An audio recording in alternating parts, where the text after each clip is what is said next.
doing exercise 2.4 and let's continue with it. Now the next question, quite a big question here. Hassan buys two kinds of cloth materials for school uniforms. School uniform, pant and shirt. Trousers means pant. Here two kinds of cloth material for school uniform.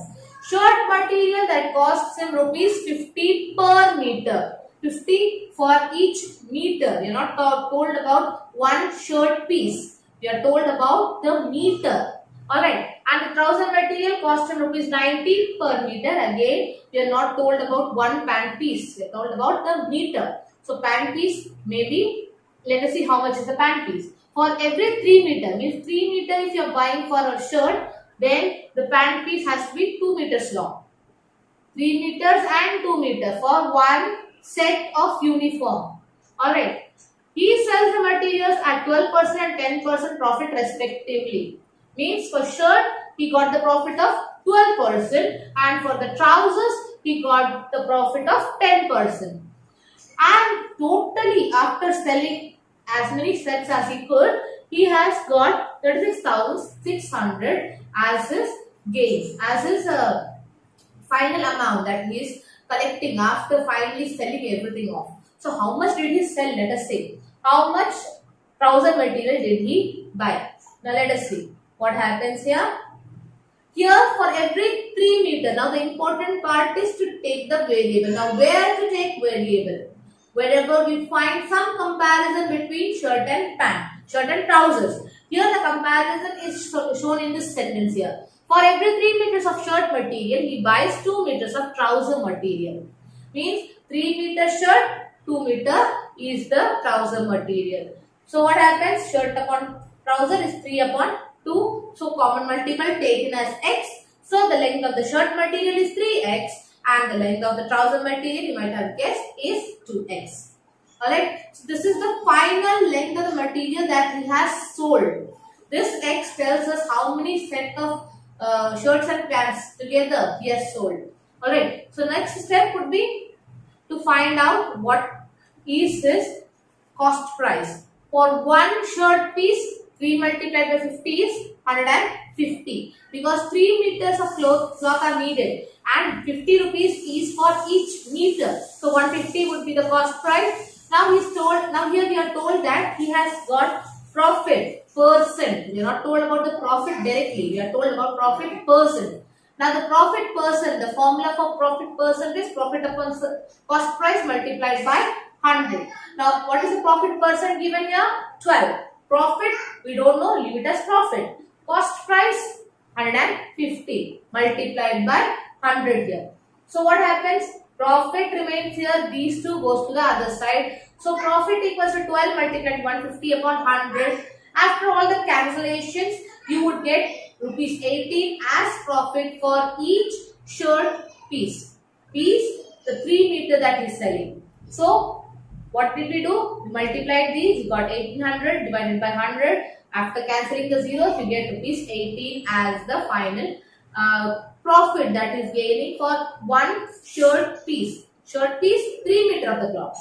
Now similarly, cost price of the shirt material will be 150 plus 18, that is 168. The cost price of one shirt piece. Because we are seeing cost price added to the profit, that's our selling price.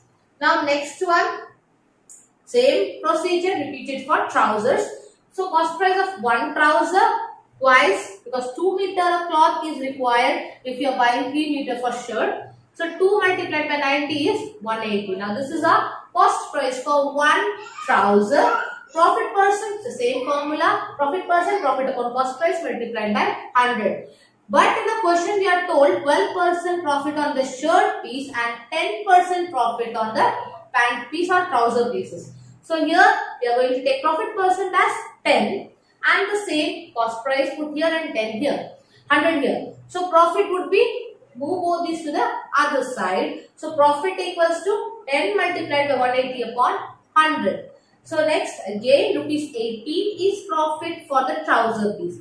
But selling price for trouser material will be 180 plus this profit 80, that is 190 for each pant piece. one complete piece that is 2 meter long. Alright. Now let us see what happens next. Now next, the total cost of one shirt material plus one pant material, the trouser material. Together, totally, one set of shirt and pant together. That means 3 meter of shirt material and 2 meter of pant material. Together, how much it costs? Shirt material 168 and pant material, that is trouser material, 198. Totally, it is 366 rupees for one set of uniform, the cloth material. Alright, now number of sets sold is total sale. How much he got after selling divided by selling price for each set. So it would be 36,600 divided by 366, that is 100 sets. He has sold 100 sets of cloth. Now recall the first slide that we had done for this question. Pant material, the total length was 2x. So 2 multiplied by the number of sets here, x, that is 200 meter cloth was required, was sold by that person. Now the next question, half of a herd of a deer are grazing in the field and 3/4 of the remaining are playing nearby. The rest 9 are drinking water from the pond. Find the number of deer in the herd. Now this question, though sounds quite simple, has got a little trick in it. Let's see what it is. First part of the question, half of the herd of a deer are grazing the field. That means the total number of the deer, we'll assume it to be x. So half of it are grazing. That means x upon 2 are grazing the field. Now the number of deer playing. How many are playing? 3/4 of the remaining. Now of the remaining means x upon 2 is grazing, half are grazing, so remaining half are there. So from that remaining half, 3/4 are playing. That means 3 upon 4 multiplied by x upon 2. Why x upon 2? Because half are already grazing.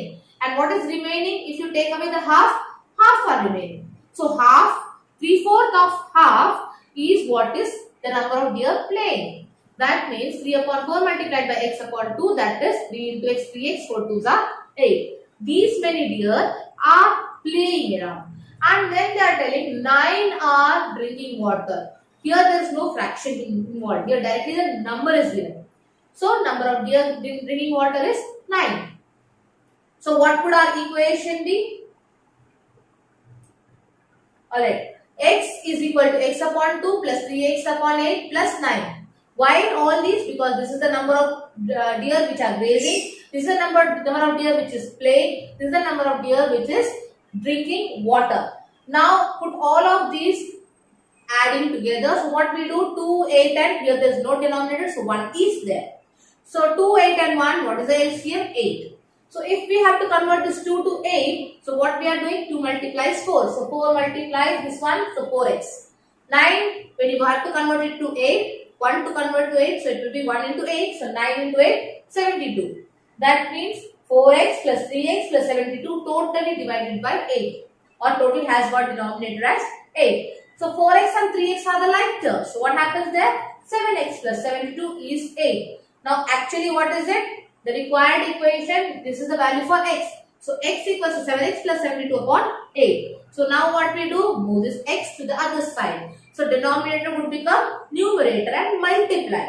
So 8 multiplies x, you get 8x and this as it is here. Now move 7x to the other side. So it would be 8x minus 7x equals to 72. Now 8 minus 7, 1, that is x equals to 72. That would mean the total number of deer are 72. That's our final answer. Alright, in the next question we have a grandfather and a granddaughter. Here the age of grandfather is told to be 10 times as his granddaughter. That means here we have to see the comparison using multiplication. That means if we take granddaughter as x, then father is 10x.